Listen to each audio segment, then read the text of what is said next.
नमस्कार मित्रांनो, मी किशोर माले स्वागत करतोय तुमचा टेक्निकल किशोर या चॅनलवर। मित्रांनो, तुम्ही जरी लाडकी बहीण योजनेचा फॉर्म वेबसाईटवरून भरला आहे आणि त्यासाठी तुमचाही फॉर्मवर क्युरी आले असेल किंवा अप्रूव्ह झाला नसेल आणि काहीतरी रिमार्क तुमच्या ॲप्लिकेशनला आलेला असेल, तर तुम्ही तो रिमार्क कशा पद्धतीने रिसबमिट करू शकतात आणि फॉर्म एडिट करून नवीन सबमिट करू शकतात, तेच मी तुम्हाला या व्हिडिओमधून सांगणार आहे। चॅनलला नवीन असाल तर चॅनल सबस्क्राईब करून घ्या मित्रांनो। मी असेच लाडकी बहीण योजनेचे रिलेटेड अपडेट्स आणि दुसऱ्या योजनांची माहिती आपल्या चॅनलवर आणत असतो। बघा, मी आता आलेलो आहे लाडकी बहीण योजनेच्या ऑफिशियल वेबसाईटवर। ऑफिशियल वेबसाईटवर तुम्ही लॉग इन करून येऊ शकतात।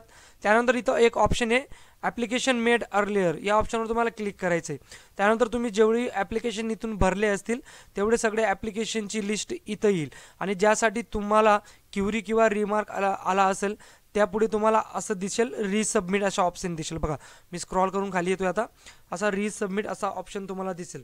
आता तुम्हाला काय रिमार्क आला आहे हे जरी पाहायचं असेल तर तुम्हाला सिंपली या जे आपल्या आईज बटन आहे किंवा डोळ्याचा बटन आहे त्याच्यावर क्लिक करायचं आहे तुम्हाला। त्यानंतर तुम्ही रिमार्क पाहू शकता की माझ्या ॲप्लिकेशनला काय रिमार्क आलेला आहे।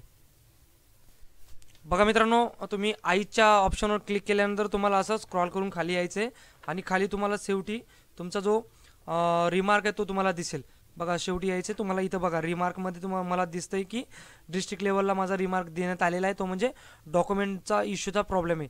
तर काय प्रॉब्लेम आहे रिझन, तर डॉक्युमेंट मिसमॅच असा रिमार्क मला देण्यात आलेला आहे। आता मला काय करायचं आहे, तर मला आता नवीन डॉक्युमेंट अपलोड करावं लागतील। त्यासाठी मी आता त्याच्याच बाजूला एक एडिटचा ऑप्शन येतो, त्यावर मला क्लिक करायचं आहे। याला मी कट करून घेतो। आता बघा, याच बाजूला माझा एडिटचा ऑप्शन उघडलेला आहे, त्या एडिटच्या ऑप्शनवर क्लिक करून मला आता नवीन डॉक्युमेंट सबमिट करायचे। हा बघा, असा एडिट ऑप्शन उघडेल। त्यानंतर तुम्हाला स्क्रॉल करून खाली यायचे, डॉक्युमेंटचा तुमचा रिमार्क असेल, अदरवाईज कुठलाही रिमार्क तुम्हाला येऊ शकतो, तर तुम्ही या फॉर्ममध्ये वरती तसं एडिट करू शकतात। काय एवढा मोठा फॉर्म नाही, सिंपली आणि सिंपल लँग्वेजमध्ये हा फॉर्म तुम्हाला भरायचा आहे। त्यानंतर आता बघा, तुम्हाला जरी असा डॉक्युमेंटचा रिमार्क आला असेल तर तुम्ही इथं नवीन डॉक्युमेंट्स अपलोड करून नवीन रिसबमिट करू शकतात। इथं बघा, सेव्ह इन्फॉर्मेशन केल्यानंतर ऑटोमॅटिक तुमचा फॉर्म हा सबमिट होऊन जाईल। तर अशा पद्धतीने तुम्ही जे रीएडिट फॉर्म आहे तो भरू शकता वेबसाईटवरून। व्हिडिओ आवडला असेल तर व्हिडिओला नक्की लाईक करा, व्हिडिओ जास्तीत जास्त महिला भगिनींपर्यंत शेअर करा आणि अशाच माहितीसाठी आपलं चॅनल सबस्क्राईब करायला विसरू नका। भेटूया पुढच्या व्हिडिओवर, तोवर जय महाराष्ट्र मित्रांनो।